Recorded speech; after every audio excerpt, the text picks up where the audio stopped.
1400 صحاب کے ساتھ حضور عمرے کے لیے تشریف لاتے ہیں. کفار مکہ کھڑے ہو گئے کہ ہم عمرہ نہیں کرنے دیں گے، لڑائی ہوگی.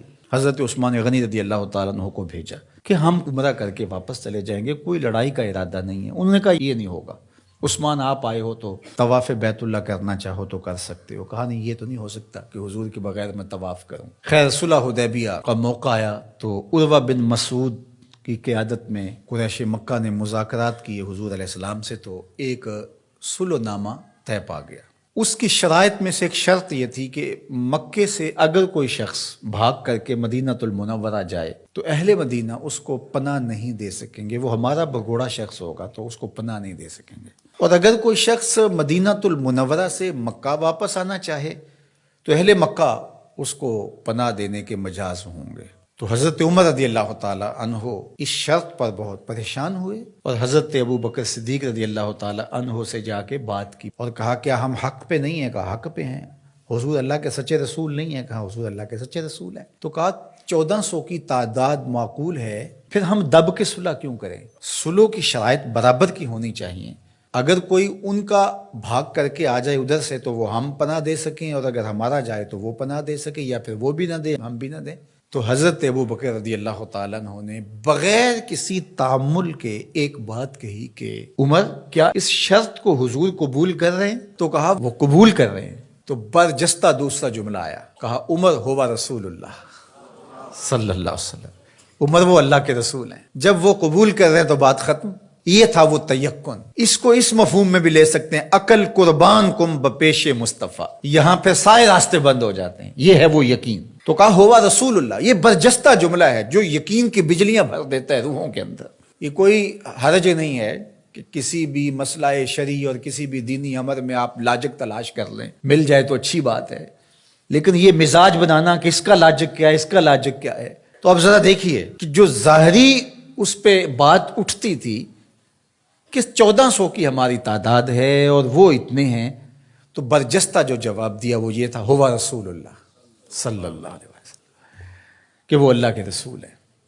تو حضرت عمر وہیں خاموش ہو گئے. آگے چلیے. حضور علیہ السلام کا وصال ہوتا ہے. اس سے قبل لشکر اسامہ حضور روانہ کر چکے ہیں.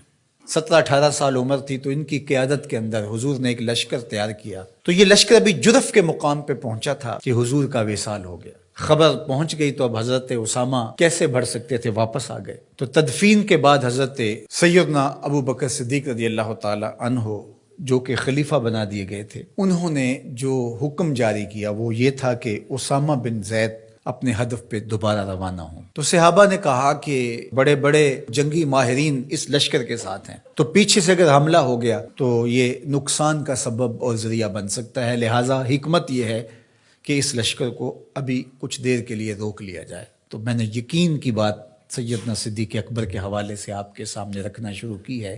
تو سنیے کیا جواب آتا ہے. انہوں نے جواب میں کہا واللہ اگر مجھے یقین ہو کہ جانور درندے جنگلوں سے آ کے میرے بدن کی بوٹیاں بھی نوچ لیں تب بھی لشکر اسامہ کو بھیجوں گا، اس لیے کہ اس کو روانہ اللہ کے رسول فرما چکے ہیں. پھر اس کا نتیجہ کیا ہوا؟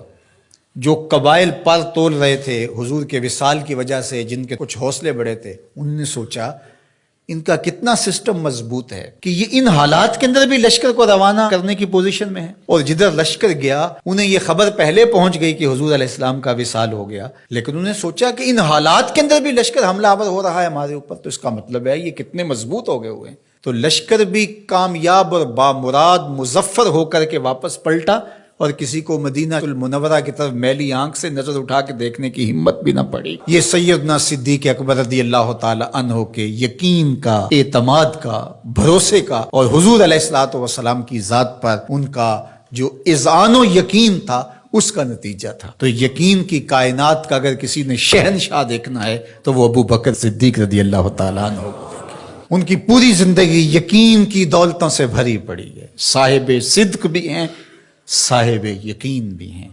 یقین کی جس عظمت پر وہ فائز المرام ہیں، تو ان کی گرد راہ بھی اگر نصیب ہو جائے تو یقین کی دولت نصیب ہوتی ہے.